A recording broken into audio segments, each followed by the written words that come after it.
I am going to call this meeting to order because it's, I think, 10:31. It's the first meeting in a long time that all of the board members have been here in person, so that's worthy of note.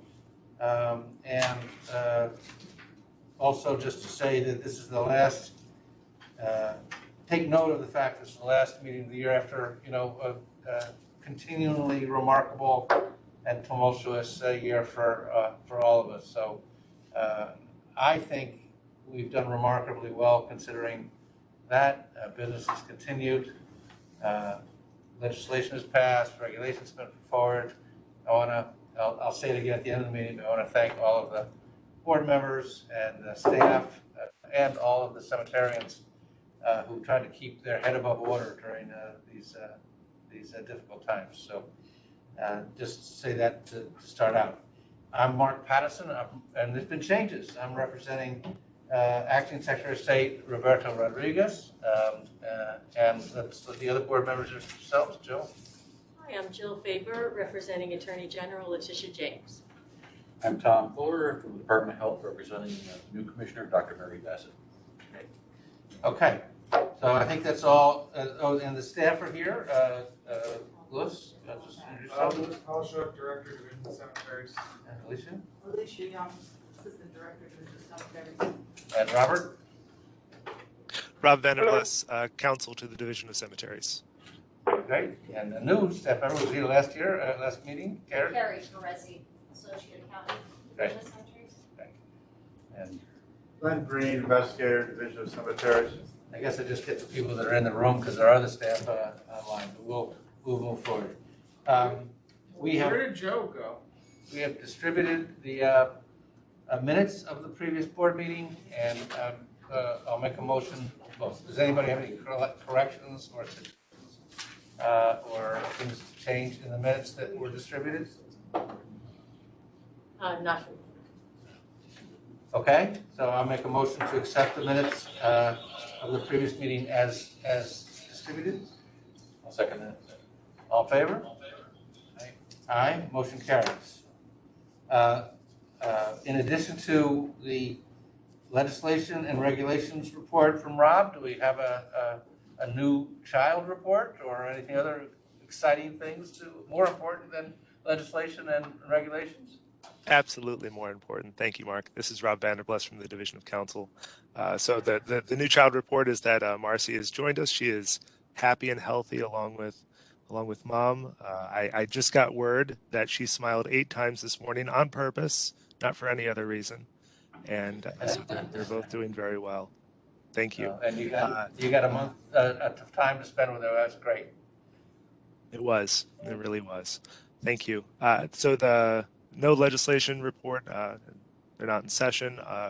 Report on regulations, the comment period for the proposed regulations to help avoid abandonment closed November 29th. We did receive comments, which we are working to review with the division, and we hope to have a presentation to the board in January. I should note that Joe Ball, esteemed counsel, is here on the call and will be handling most of the matters before the board today. Yeah, thank you. I'm sorry, Joe, I missed you on the introduction side. So, yes, we're very appreciative of the work Joe's done while you were away and giving you a little runway time for the second meeting. So I very much appreciate it. Okay. So any questions on the legislation regulations report from the board? All right, thank you. We have a division report, Louis. So I thought we were going to have something more on hazardous monuments and the notice to lot owners. That's not quite ready for prime time yet. We'll probably talk about that next month. The issue, just so. The issue is there's 2 provisions of the statute, one of which says that before removing a monument, the cemetery I'm paraphrasing now, the cemetery has to mail to the last known address by certified or registered mail. And the other says if the lot owner can't be found, they can publish notice instead. How they can publish notice, how these two play together, is something that Joe raised at our last meeting. And is something that we ought to resolve for somebody's not muted. We're getting me twice. It's bad enough you have to hear me once. Again, please mute your phone. That's you, Bob. Can you mute? Bob, I think that's you. Okay. So again, No. Still unmuted. Do we have the ability to mute from here? I can go now. Can you do that, please? okay. It's just, we have to be able to capture this from the recording. We were waiting 1 second while we make sure that everybody's muted.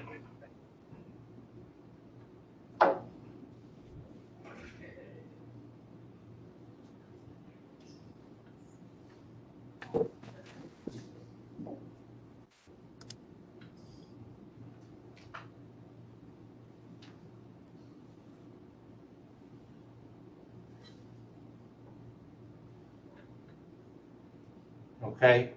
So, yeah, so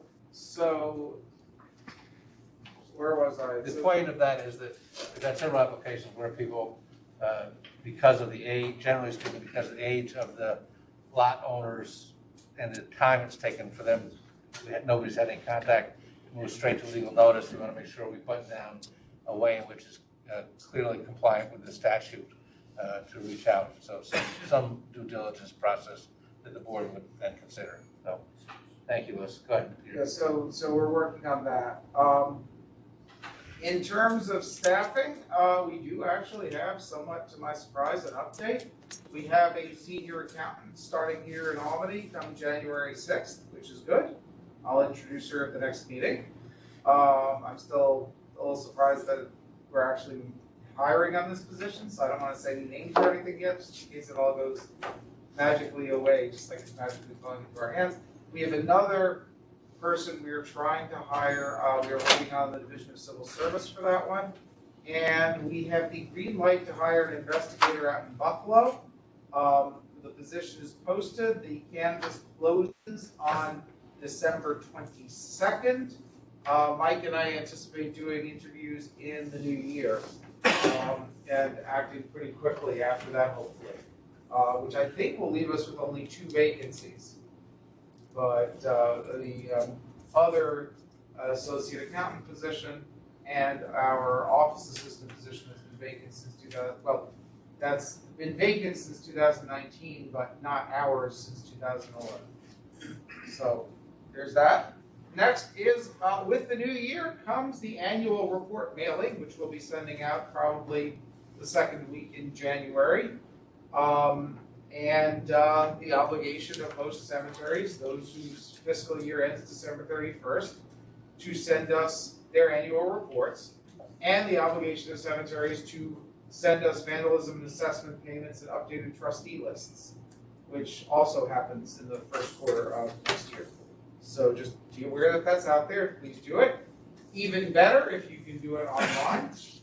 We do have an online portal that does now allow you to save your work as you go. That was not always the case. So please try it. And I have a bunch of other things that have been sort of folding into the division report, but they are on the agenda as separate items, so we'll get to them when we get to them. Okay. Does anybody have any questions of the director in his division report? No. Okay. So now we'll move on to the vandalism, abandonment, and money repair or removal fund report. Okay, for the 2021 calendar year, we've collected vandalism funds of $571,718. Assessment collections are $320,167. Fiscal year collections from April 1st, 2021, $39,893, assessment $77,242. Payments from the $2 million 2021-22 Vandalism Fund appropriation include the first 25% payments and 175% payments for the first 15 applications approved so far this fiscal year, 13 payments for prior year's applications totaling $252,759. There remains $108,254.84 of funds committed for the 2018-19 and 19-20 applications, and $141,690.66 committed for applications approved in the 2020-21 fiscal year. There are 7 applications in the pipeline for approval totaling $214,546.26, and there is 1 application on this agenda for $19,573.40. That's Brandon's application, right? So far, we have approved 15 restoration applications for totaling $475,092.07. Thank you. Does anybody have any questions about the Vandalism Fund report? Just to continue to make the note, the yin and yang, last year we couldn't, have trouble paying the applications this year because of worker shortages and other issues. We're having trouble getting applications. So we're undersubscribed, is what it is, but we encourage people, if they have needs that fit under the Vandalism and Hazardous Monument and Abandonment Fund, to apply for the end of the year because they have sufficient resources to do it.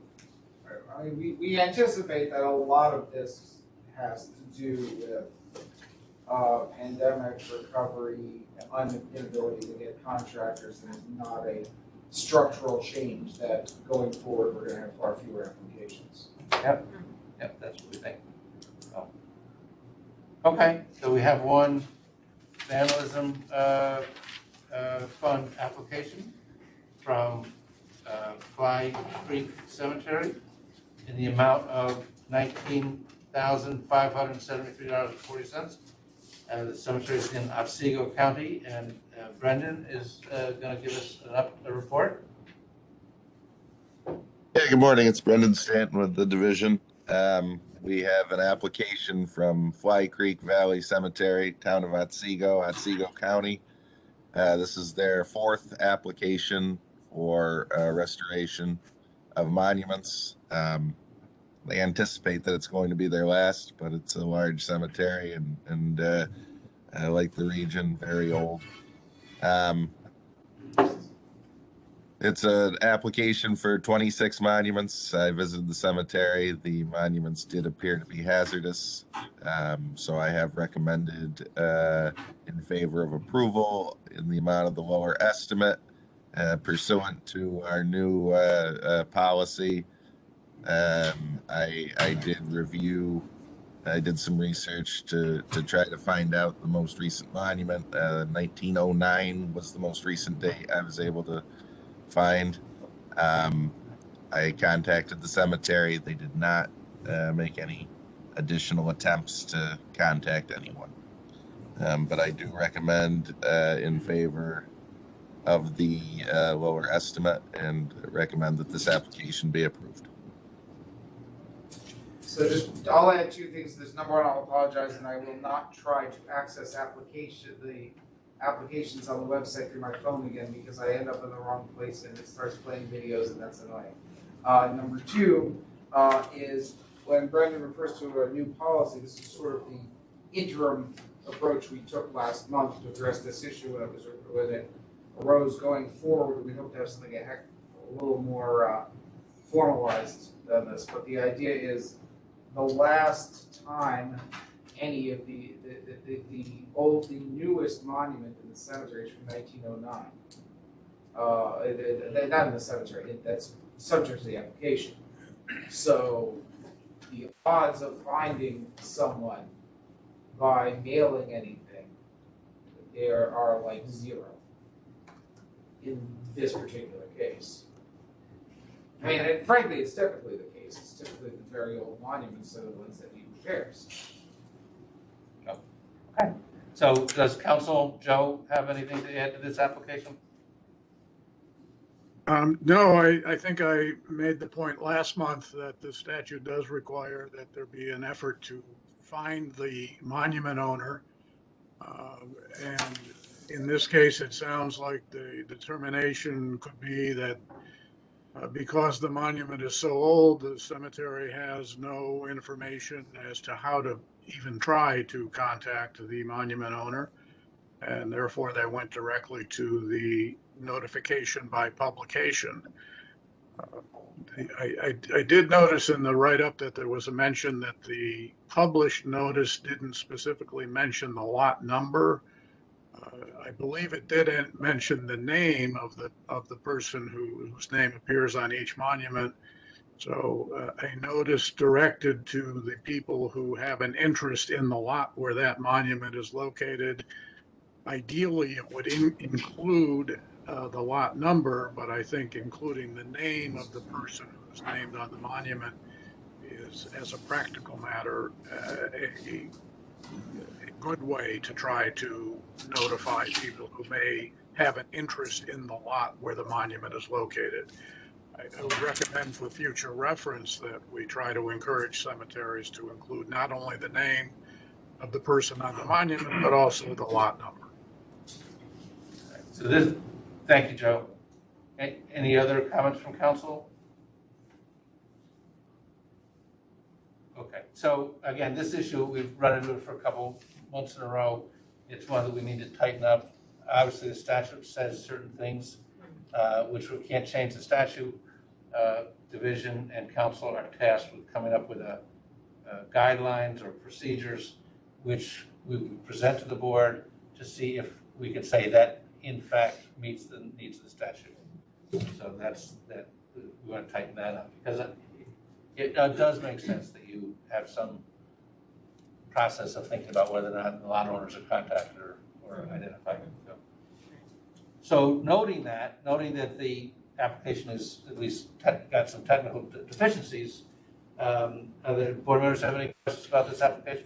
I just have one question relative to the technical deficiency. I understand, thank you for explaining that the at least one of the monuments that's subject to the application is from 1909. Did the cemetery indicate in any way, affirmatively, we don't have a way of contacting anybody, relative to that specific lot or any of the other old ones, or is it just assumed because it's so old that couldn't be done? Was there any? I guess my question is, did the cemetery either make an effort or articulate why they couldn't make an effort? I understand in a practical sense why they can't. I just wonder if that was part of the application. I think the answer to that is no. Okay. And I think that what we've discovered, and even on our own side, that we've made some assumptions that Joe has sort of picked up on, challenged that, these are all too old, you'll never get an answer anyway, so let's just go to the legal notice. Yeah. That is not sufficient. We need to have some way of doing, I think, exactly what you're saying, which is making sure the cemetery has studied the issue and made a determination of some sort that they don't have the ability to contact landowners. As opposed to maybe more strict adherence, which the board could decide, which is just routinely mail to whatever you have, but again, it has a cost and has low return. Right. The cost is not just a first class stamp because it has to be sent by certified or registered mail. That is what the division is tasked with coming back to the board on. So if there's no other questions, then I'll make a motion to approve the application to our vandalism fund from Fly Creek Valley Cemetery in Otsego County in the amount of $19,573.40. Second. All in favor? Aye. Aye. Application is approved. Subject to the availability of funds, which we have these Okay. Moving on to other applications. I'll take them in order of the agenda if that's still good. We have an application from the United Hebrew Cemetery in Placid, which I think is just acknowledging a change in their incorporation. Well, it's a little more than that. Joe sent it. Oh, we'll have to print it out and break. So we're actually we don't have the piece of paper to get it from next door, but if you approve this one, you actually need to sign a consent that then gets filed with the Division of Corporations. They won't accept the papers without it. They're changing two very minor provisions of their certificate of incorporation, their articles of incorporation. They're changing the upper bounds of the number of trustees from 7 to 15. They don't actually anticipate having 15 trustees for a small cemetery in Lake Placid, but they want to give themselves flexibility. And they're also changing their annual meeting time. Originally, they wanted to just leave that blank. They were advised they couldn't do that, so now they just want to eliminate the time. Just have it on a particular day, but not have it be bound to a specific time, to give them the ability to set the meeting for after work, if that works better for people. And we recommend this is the cemetery actually had come in a while back and made some other changes to their articles of incorporation. I'd say it's a good thing that somebody's actually paying attention to this and keeping these documents up to date. So we recommend that the board consent. I think, Joe, correct me if I'm wrong, but I think what the board is officially doing is consenting to the filing of the amendment. Yes, the certificate of amendment of the certificate of incorporation requires the consent of the cemetery board, just as an original certificate of incorporation would. And are there any other issues that the council would like to raise with this application? This consent? The attorney for the cemetery was very cooperative when we pointed out to him the issue with respect to the statement of the date on which the annual meeting must be held, and very quickly provided us with a revised version of the certificate of amendment. So I want to thank him. I believe he's on the call today. So, Mr.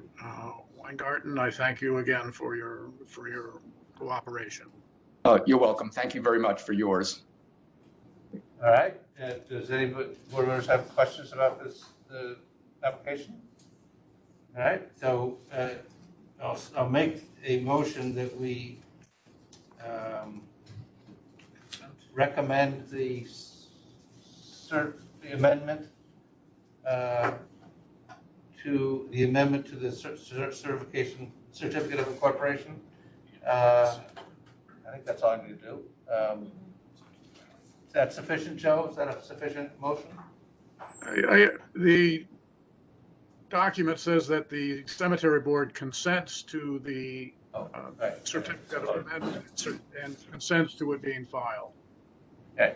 Okay. So I lost my way there. So I make a minimum motion to say that the board consents to the application and the consents to the application being articles of certificate of incorporation being filed. Do you have a second? I'll second. All in favor? Aye. Motion carries. A little more work than it was worth. Thank you from the staff and board members of the United Hebrew Cemetery of Lake Placid. The next one on our agenda is Mount Nebo and Mount Carmel merger. They've asked, the cemeteries have asked that this be tabled at this meeting. We'll pick it up next month. Okay.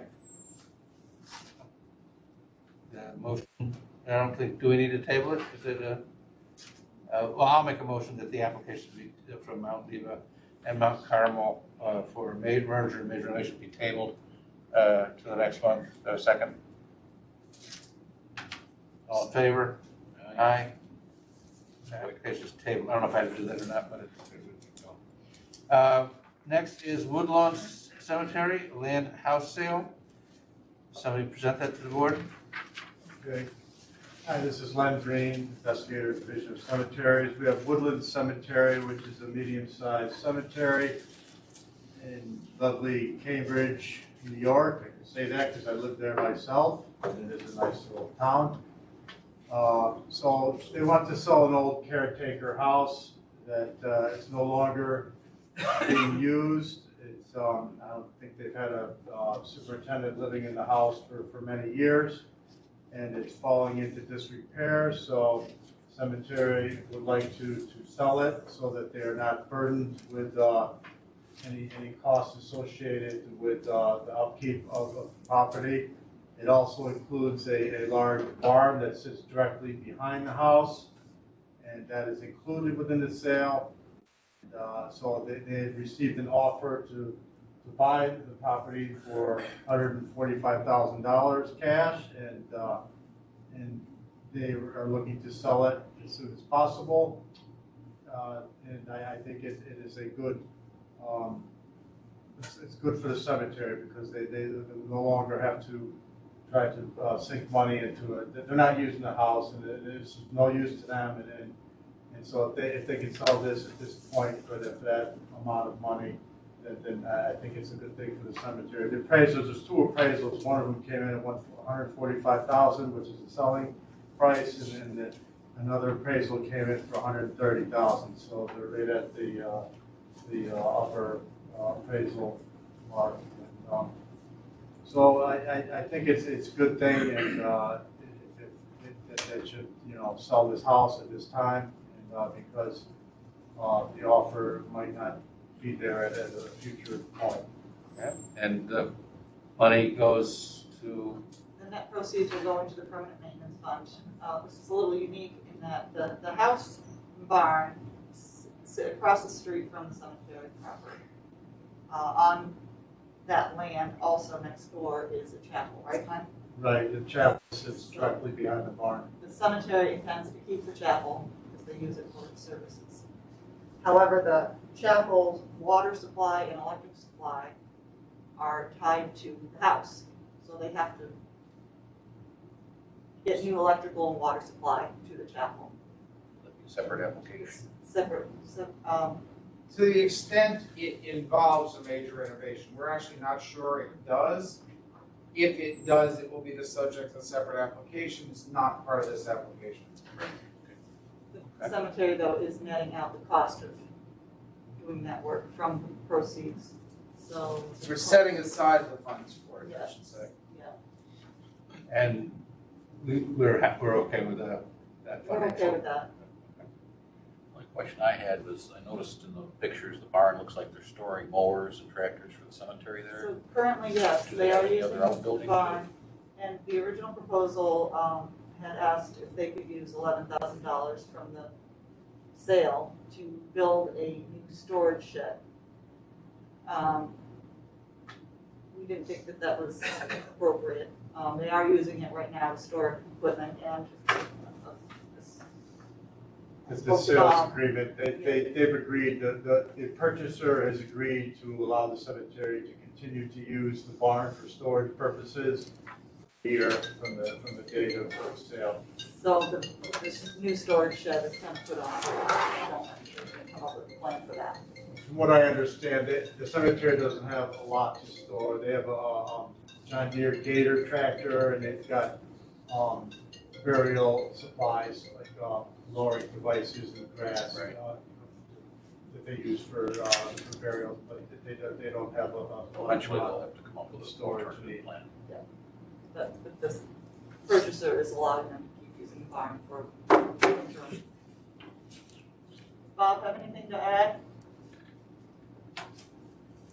We have someone here for the cemetery. Is there anything that you want to add? Now that we went through all the trouble, I didn't. Are you still there, Bob? Yeah, I'm here. excellent. Do you have anything you'd like to add to the discussion? I think you stated it quite well. Okay. I like that. So one other little wrinkle is that we don't have a survey yet on the property, but the contract requires a survey as a condition of closing. Okay. Obviously, we want to make sure that the cemetery knows what sits at the end of the day buyer knows what it is, but they've already got that covered. The surveyor is working on the project as we speak. Excellent.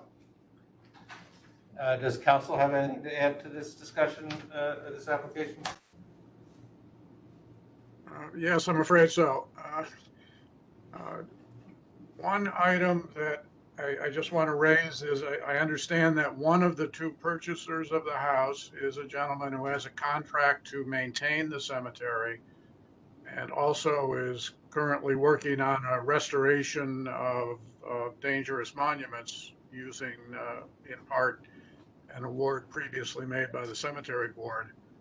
And it would be, I recommend that we at least ask the cemetery to confirm that this gentleman, one of the purchasers who has this contract to maintain the cemetery, is not a key person as defined in the not-for-profit corporation law. A key person need not be an employee of the cemetery or an officer or a director, but he could be a person who manages a substantial portion of the activities of the corporation. And just to make sure that this gentleman is not a key person as defined in the not-for-profit corporation law. The gentleman in question is a contractor who mows the grass. He does not have any connection with the board of trustees. He's not a member. He never attends any meetings. He's strictly an independent contractor. Well, as I said, the requirement is not limited to employees of the cemetery, and the question is whether his management of the grounds constitutes or would require him to be considered a key person. I'm not suggesting that that's the case. I'm just suggesting that it's worth looking into and have the cemetery confirm that he's not. And what would a confirmation look like, Joe? Board resolution? Does the cemetery have an attorney who represents it in this transaction? I believe they do. Yes. Well, how about a nice letter from the attorney for the cemetery saying this gentleman is not a key person as defined in the not-for-profit corporation law? I could do that. I submitted a form stating his position, and I thought that would suffice. I mean, I guess the question I have here is, this thing only kicks in if he's if he's actually managing a significant portion of the business. Doing the work seems to me, I'm not for these purposes, I'm not an attorney, but it seems to me, just in lay terms, doing work under contract isn't the same thing as managing. I mean, does he have any discretionary authority over the cemetery's ground? Does he get to make these kind of calls? I guess that maybe there's an easy way to look at this. Joe, is it a defined term, key person? Is that defined anywhere? Yeah. Okay. It's defined in section 102 of the not-for-profit corporation law. So. If you give me a second. Okay. Joe, you want to read it? Well, I think you're still going somewhere, right? It means any person, other than a director or officer, whether or not an employee of the corporation who, I'll skip down, manages the corporation or a segment of the corporation that represents a substantial portion of the activities, assets, income, or expenses of the corporation. This gentleman, all I knew from what I read was that he has a contract for maintenance of the cemetery. Is that a substantial portion of the activities of the cemetery? I think somebody like the attorney for the cemetery should be in a position to make that judgment and to send us a letter saying, no, this gentleman is not a key person. Or in the alternative, he is a key person, but we went through the proper steps to make sure that this was not violating the insider or related party transaction requirements. Yeah, I mean, I think I'm in agreement with Joe that just to close that loop and have the cemetery confirm, based on that definition, that he's not considered to be key. And given that they're represented and the attorney for the cemetery could do that, that would be a condition, yeah. Okay, That's my thought. Agreed. okay. So, I'm testing this motion that we approve the, application. from Mark, I'm sorry to interrupt, Mark. Yeah. You know, Go ahead.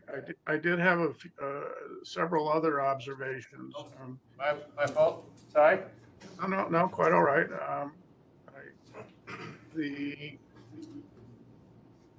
Once the house is sold, I understand that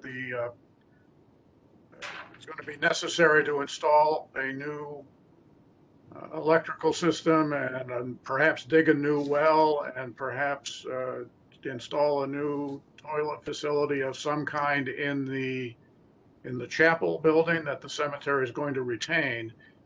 And I'm wondering if we want to have the cemetery obtain any and all necessary approvals and permits that will be required for the cemetery to do that work, even before the sale takes place.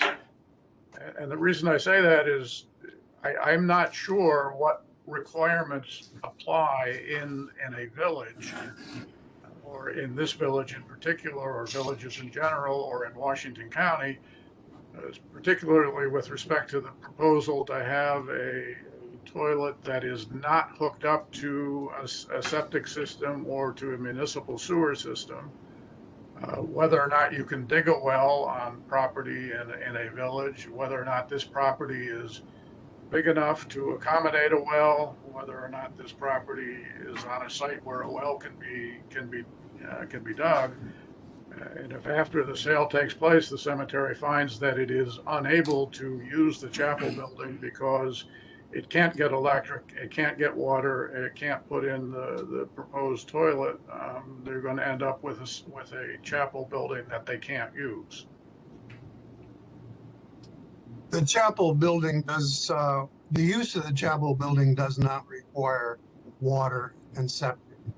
It's only place where we store our records, and once a year or a few times a year we have a trustees meeting there.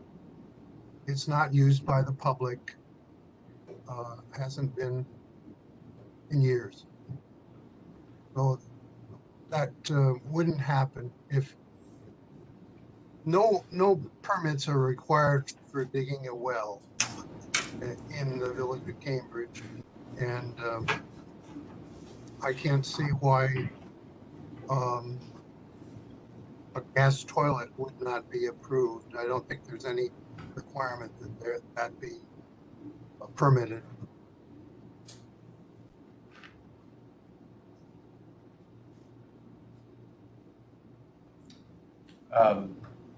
So is there I think, I'm not sure exactly what role the board would play or wants to play. Well, Joe's suggestion is that, the role, either the role is to require those things or to make sure that the cemetery is fully advised that these are things that they might want to consider. I'm not, again, I don't know, again, whether I think that's not I'm sure that's a legal question or a policy question, but I'm open to suggestions. Yes, the electrical is just a hookup from National Grid. They don't have to actually do electrical work to do that. On the other two things, there are plenty of cemeteries that don't have either of those. So if they're willing to take the risk that they don't have it, I don't see why we'd have to condition closing on it. Because I think this was clarified, the anticipated use of the chapel doesn't require that there be a toilet and running water. Right. So that isn't something that, if for some reason it isn't able to be completed, is going to either frustrate that purpose or require the cemetery to go out and find a way to do it. Is that accurate? Yes. Okay. Okay, well, again, the board has received information from the attorney, and it sounds to me like the board is willing to approve the application. I can't remember if there are other Letter from the attorney. Subject to the letter. from the subject, cemetery's right, attorney. approve the application, subject to confirmation from the cemetery.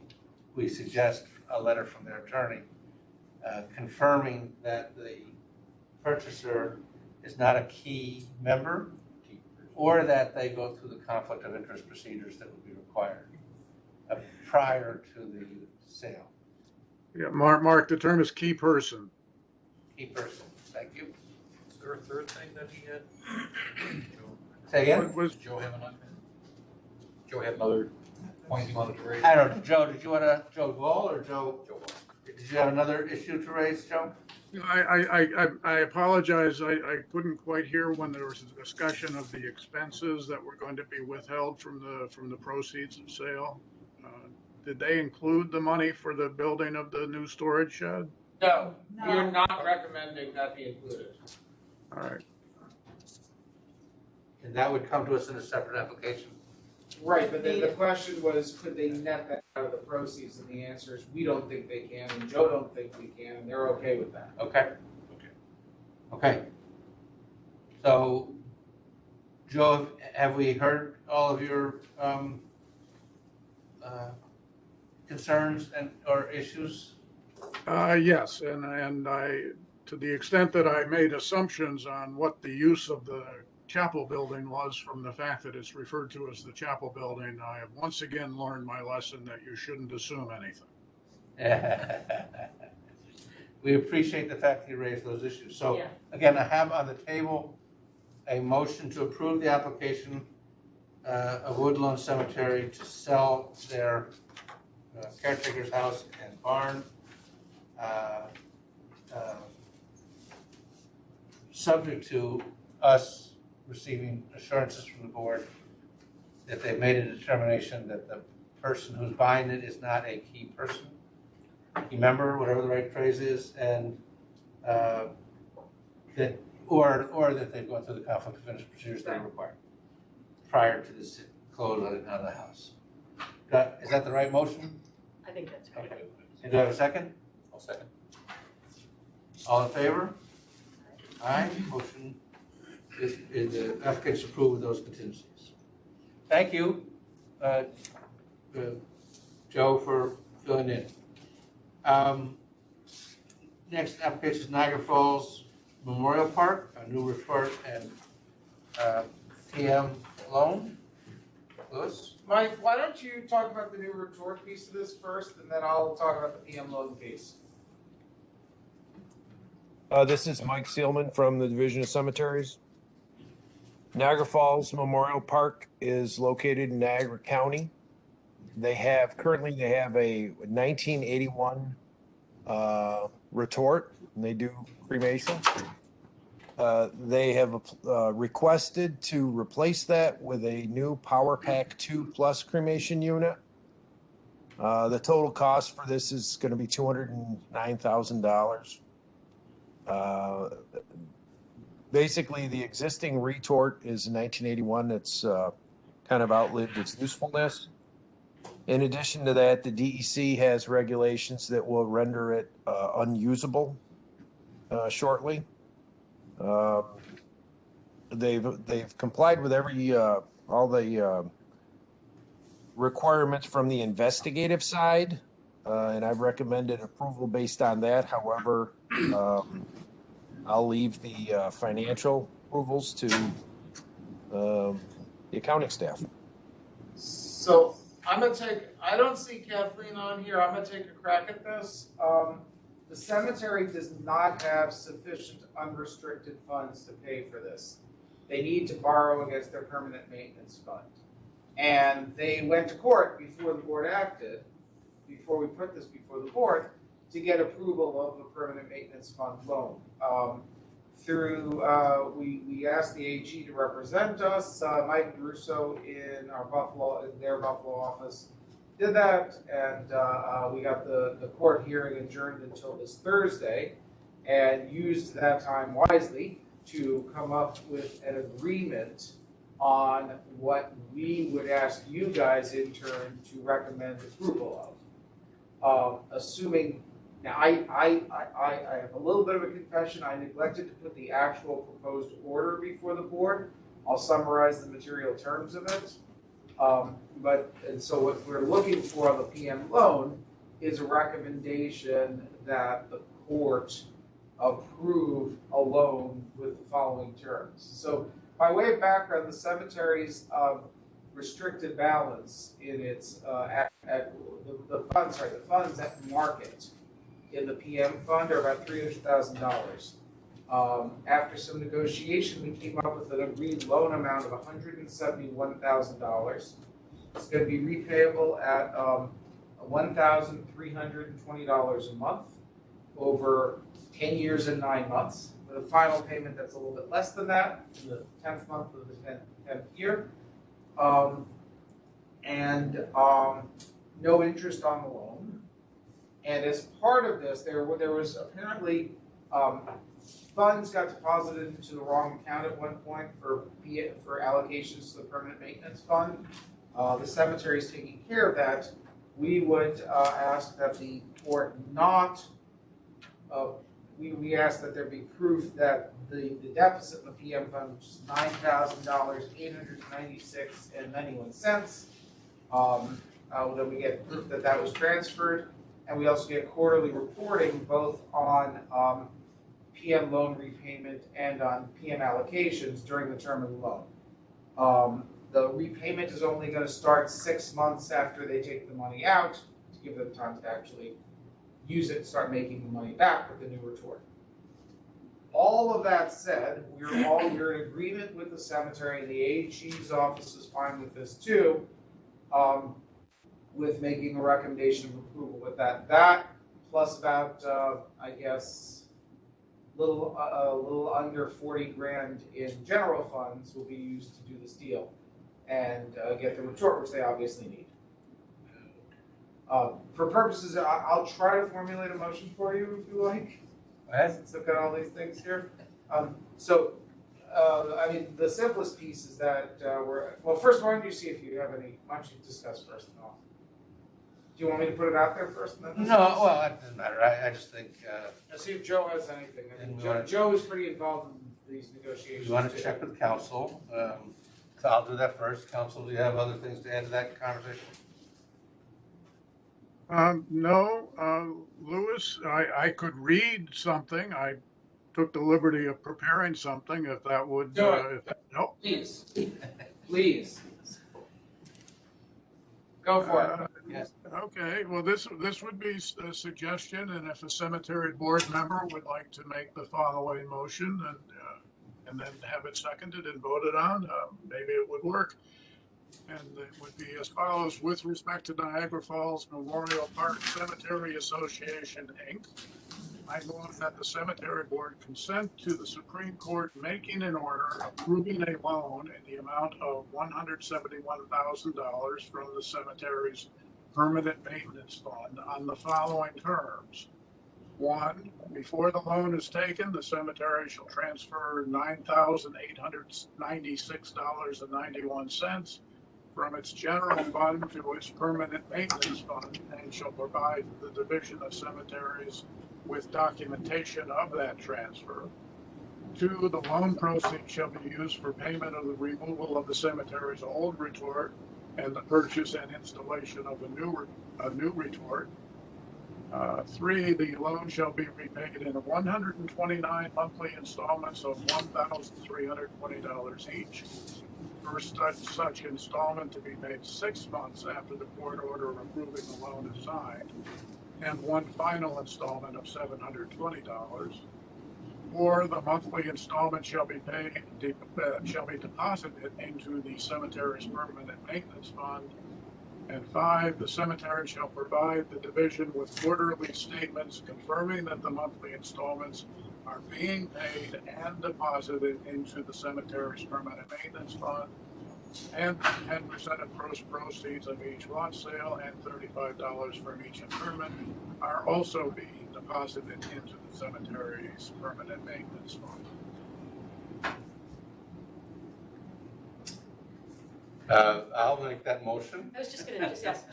Yeah, I'll end discussion. Go ahead.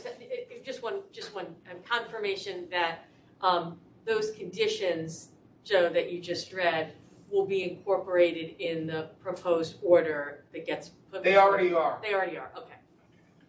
Okay. So, any other discussion? I need a second, I guess. I'll second it. No, my only just summary comment is that we're curing some defects, but the need is a retort that they make money from, which is going to be discontinued by regulation soon. So it's obviously something they need to do. And I think that this division has done a nice job of providing a more prudent path forward. So I want to compliment them for that. And I should also give credit to Kathleen Richardson for scheduling and completing an audit in remarkably quick time to get this done. Okay, I think the board would like to recognize that as well. So we have the motion seconded. All in favor? Aye? Aye. Motion carries. And thank everybody for their work on that. Utica Cemetery Association, Forest Hill. Mark, sorry. I don't think you actually approved the major alteration. Okay, I'll go back. We should have that's a separate things to do, a separate motion on that. I'll make a motion, if it's acceptable, to approve the major alteration, which is the purchase and installation of the new retort. Right. For a price which was discussed earlier of $209,000. Correct. Okay, so have a second? Second? All in favor? Aye? Aye. That motion carries as well. Anything else on Niagara Falls Memorial Park? Good, okay. Moving on to the Utica Cemetery Association, Forest Hills PM loan repayment schedule modification. Yeah, this is the third time we are hearing about this one. We approved a major renovation for Forest Hill, aka Utica Cemetery, to construct a crematory, and at our May meeting, I think 2 meetings ago, we had to remove a condition. In their last meeting and the meeting before, we had to remove a condition of our approval because it was kind of circular. Now there's a wrinkle with the order. This was probably our bad in the first instance, we never put before the board in May a schedule for loan repayment. And the application contemplated a 10-year term of the loan.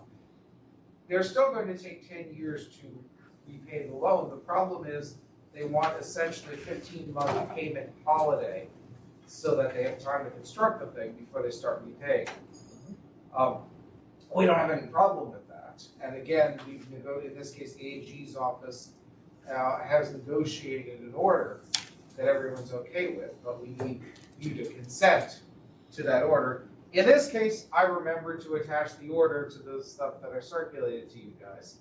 But essentially, the recommendation is that we consent to. Joe, did you do one for this also, or do you want me to do it?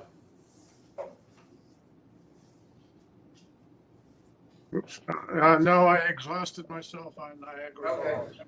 All right, I'll take a crack at this. So the recommendation is that we consent to the filing of an order allowing for a permanent maintenance fund loan not to exceed $712.12. Interest of 2% to begin running 14 months after the loan is taken out, and repayments in the sum of $6,971.97, to begin 15 months after the loan is taken out. So that's one motion you could make. The other is you could consent to the filing of an order in the form that I shared with you guys. Why would you do that? Whichever. I'll make the first motion that you talked about, consistent with the details of that. Do I have a second? Second. Okay, any other discussion? Did we ask Joe if you have any other things to raise? This is fine by just division. one very minor point. Louis, correct me if I'm correct, but if I'm wrong. But I believe in this case, the cemetery is proposing to take the loan out in installments. And in other words, is going to borrow the money as it needs to pay for the major alteration. And they'll notify the division as each installment is taken out. Yes. The loan doesn't actually, that's correct, although I'll also note that the proposed order doesn't specify the amounts of each installment. So the only thing I would add to what I said, let me try this again cleanly. We're recommending approval of a loan not to exceed $712. We're recommending consent to an order approving a loan not to exceed $757,712.12 to be taken out in installments on notice to the division.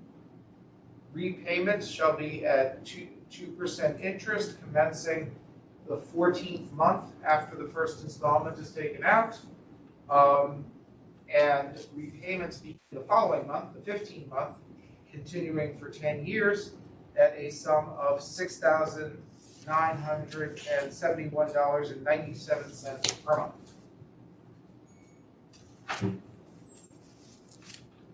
Motion made, That's it. seconded. All in favor? Aye. Motion carries.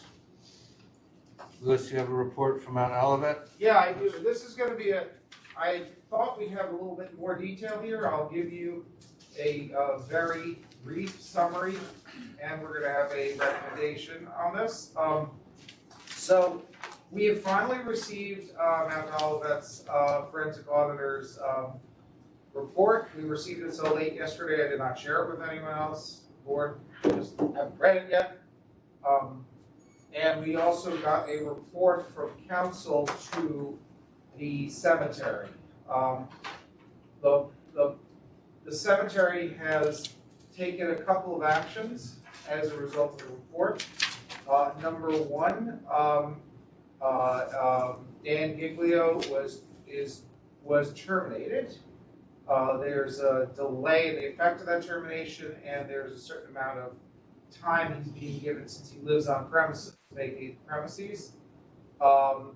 Frank Giglio, his father, has resigned from the board, and we are still reviewing the report. And the third thing they've done is they have withdrawn their objection, their previously submitted objection to the penalties we imposed back in April, but asked that we give them until January 31st to submit a new objection to those penalties, which we are totally fine with. To give them their new attorney and now, I guess, their current board an opportunity to review and see what else they might say in response to the objection. Also, by next board meeting, hopefully you guys will all have the opportunity to read their report. So that's the report. And then the request is that we extend their time to respond to the April 13th, 2021 notice of proposed penalties until January 31st, 2022. You want me to put that before the board? Does that Yeah. require board Yeah, action? that piece, now that they've withdrawn their objection, they technically have no objection. And so we have to give them more time. I'll make a motion that we extend the time for them to object to the proposed notice of penalties to January 31st, you said? Yes. 31st. Any more to say in that? No? All, second? Second? All in favor? So Question, when will we get to see the report? 'Cause it sounds like some of what you just described, that's in the report. Yeah, Not the actions, I don't think. we have a report, we also have some other documents. I wanna talk to council first about Okay. this, we got it pretty late in the day yesterday. Okay. But I would anticipate presenting these materials to you guys before the next meeting. However, the main thing that I wanna figure out is, I think at least at this stage, this stuff would all get presented. The details of this, I have no problem reporting on what I just reported on publicly, but the details of this, I think, are more properly dealt with in executive session. I wanna confirm that with council. So, anyway, that's where we're at with that. Any other questions? No. So I'm just logistically, I'm just thinking, so we've given another 30 plus days for them to resubmit objections or, and The hope would be to get it in time for the next meeting. that's where I'm going. That's where I'm going. Because at that point, we'll have the report to consider, which, we've been waiting for some time. So, my thought is, the next meeting is, January 11th. So you wanna move to the end of February instead? no, I was actually thinking the opposite. I was thinking that to be able to consider everything, this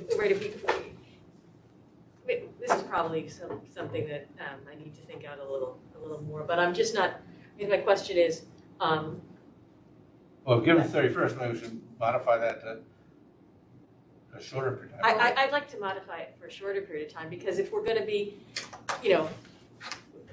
we're gonna be considering the report, and we're gonna be probably making decisions based on the content of that report. I think knowing what the objections to the penalties are, I think that should all be considered at the same time. If we don't have that until the 31st, we're pushing that then off again until at least the February meeting, as it's been kicking around a while, so. Well, we would need them to file their objections then by December 31st, right? Probably by January 5th. So let me just make sure it's not a Sunday. Well, we need to get them, we need to review them, and we need to distribute them. I mean, if it's not practical on our end, I just, substantively, not knowing, certainly giving them the benefit of, they could be completely different objections and could have, significant substantive detail that has to be provided. My only comment, I agree with you that it's going on for a while.